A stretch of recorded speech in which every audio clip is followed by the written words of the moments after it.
स्वामी समर्थ. स्वामी भक्त हो. स्वामी म्हणतात, विज्ञानावर विश्वास चांगला आहे, पण जी गोष्ट विज्ञानाच्या कसोटीवर सिद्ध होत नाही ती गोष्ट खोटी आहे असं मानणं चुकीचं आहे. खरं तर जेथे विज्ञानाचा प्रांत संपतो तेथूनच देवाचा प्रांत सुरू होतो.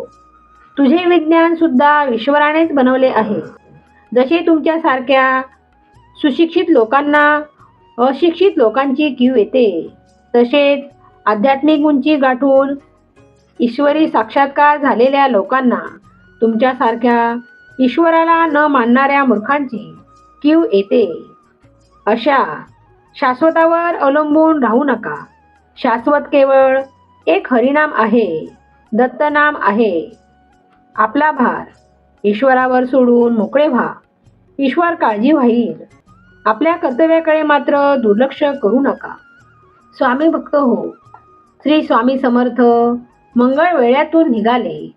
ते पंढरपुरास आले व तेथून मोहोळ या गावी आले.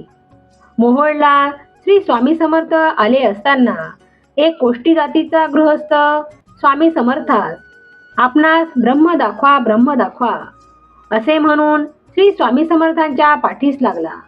प्रत्येक वेळेस श्री स्वामी समर्थ त्याच्या बोलण्याकडे दुर्लक्ष करीत असत, परंतु तो गृहस्थ काही केल्या आपणास ब्रह्म दाखवा, ब्रह्म दाखवा याचा नाद काही सोडेना.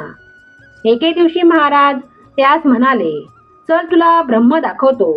असे म्हणून मोहोळ येथील श्री नागनाथचे देवालय आहे.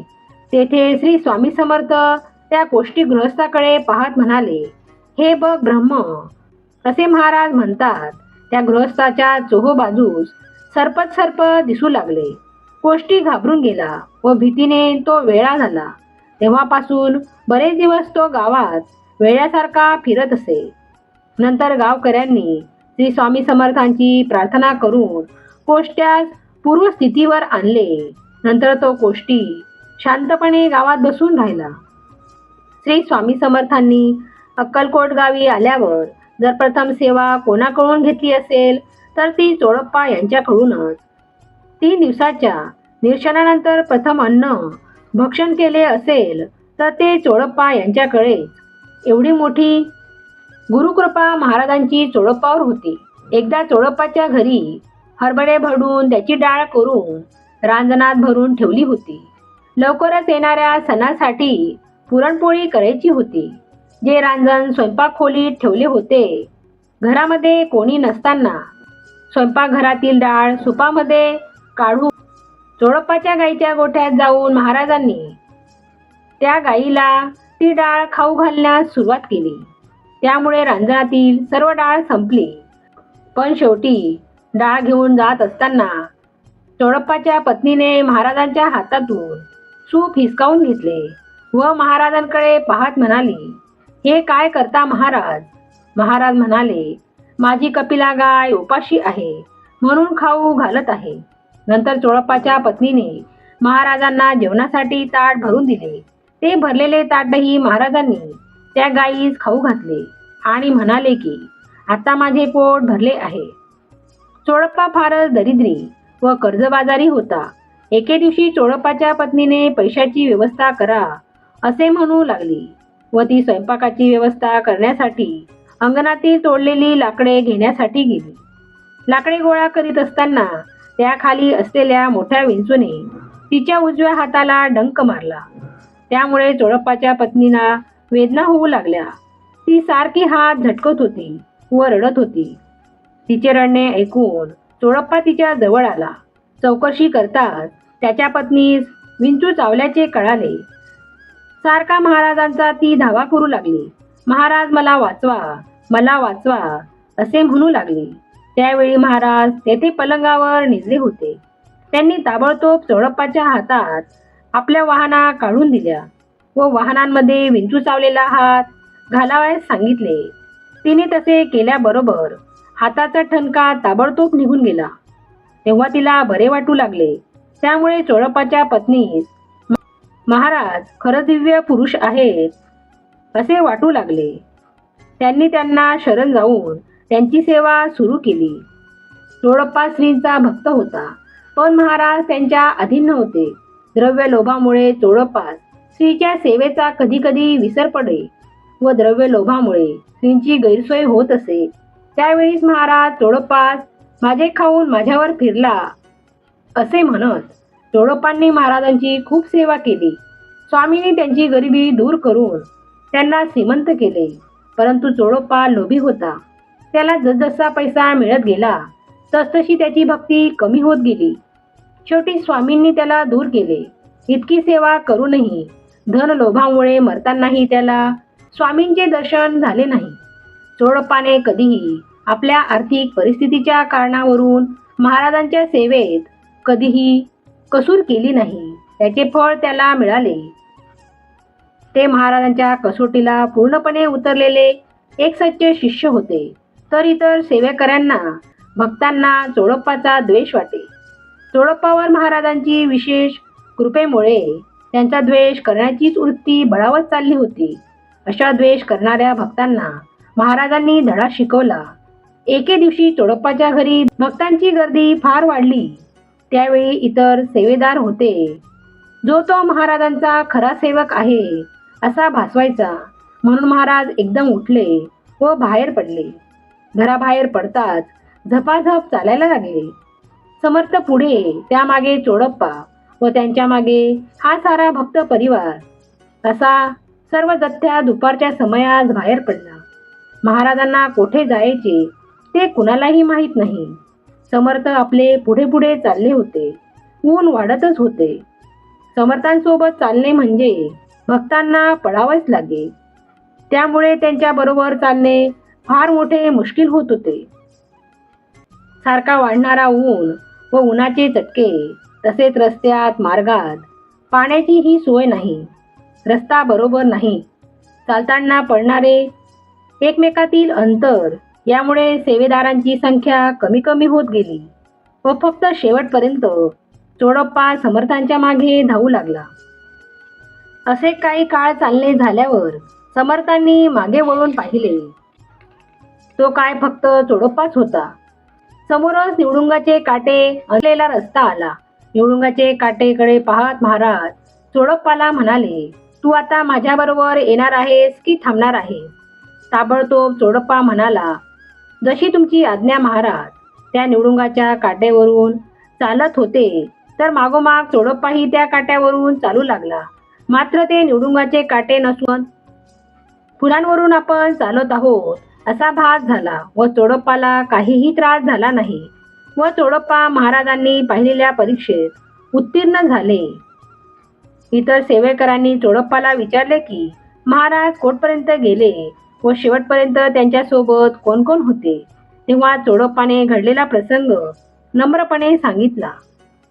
आपण स्वामींचा हा प्रसंग ऐकल्याबद्दल आपल्याला धन्यवाद.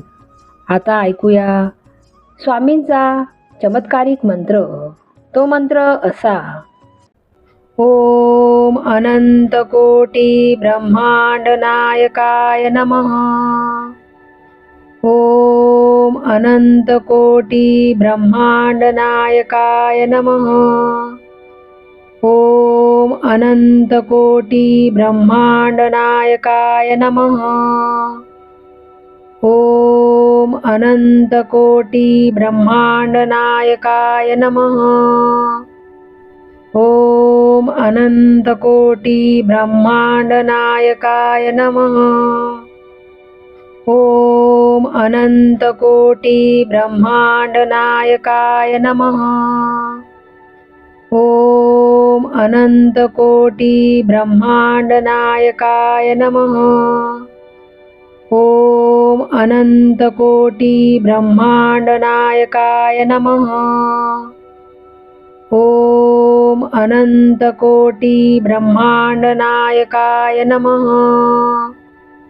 ओम अनंत कोटी ब्रह्मांड नायकाय नमः.